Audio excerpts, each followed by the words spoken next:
Hi, Nana. Hi. How are you? I'm busy, just doing things, Oh, Nana, can you tell me a story about when you were little? World War II, the biggest and deadliest war in history, involving more than 30 countries, sparked by the 1939 Nazi invasion of Poland. The US technically didn't join the war until 1941, when Japan attacked the United States at the naval base, Pearl Harbor in Hawaii. It was a Sunday morning, December 7th, 1941, when the Japanese bombers appeared in the sky over Pearl Harbor. The US military was completely unprepared for the devastating surprise attack, which killed 2,403 service members and wounded 1,178 more. 6 US ships sank or got destroyed, and 169 US Navy and Army Air Corps planes were also destroyed by the attack. This historical moment will never be forgotten, as we remember the lives that were lost and the historical significance associated with the attack. After all, the US declared war on Japan the next day, December 8th, 1941. Not only did it change the fate for Americans directly affected by the attack, or those who later enlisted to serve their country in the war, but it also changed the lives of almost all American civilians. Civilians like my grandma, who was just a child living in Chicago during the times of the war. After the Pearl Harbor attack, nearly every American feared that the enemy attacks would occur on the mainland too. In an interview, my grandma describes the reality of these fears. Our mother, she was like one of these people that, okay, we're going to be fine and don't worry. And she was like that. She did not put this all on the kids to scare us. Do you think she was scared though? Oh, yeah, sure. I'm sure. As a result of this fear, many more local civil defense units quickly formed. Civil defense refers to a system of defensive measures designed to protect civilians and their property from enemy attack. The U.S. civil defense systems during World War II included bomb shelters, air raid warning systems, patrols along the nation's border, and distribution of information on emergency survival. But perhaps one of the top concerns for civil defense organizations at the time was air raid protection.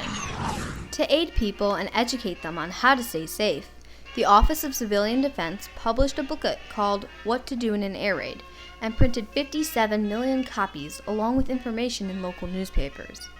As visible, the booklet advised Americans to identify a central refuge room in their homes and provided information about how to stay safe if air raids should occur.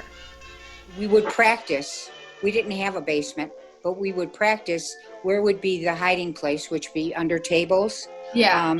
Things like that, where we could, hide in case there was a bomb going to be.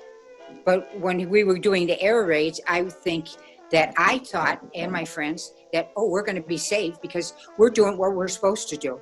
We're in the basement, we're covering our head, and we're doing and if a bomb fell, we'd be okay. Thankfully, no bombs ever fell, and the emergency plans were never called into service. After hearing my grandma recall her memories from World War II, I can't help but notice the similarities between the procedures for the air raid warnings and what's going on today with the coronavirus pandemic. Similar to the civil defense measures used during World War II, coronavirus shelter-in-place requirements prioritize safety while consequently instilling fear. A report shows that by mid-April, a third of the world's population was on some form of coronavirus lockdown.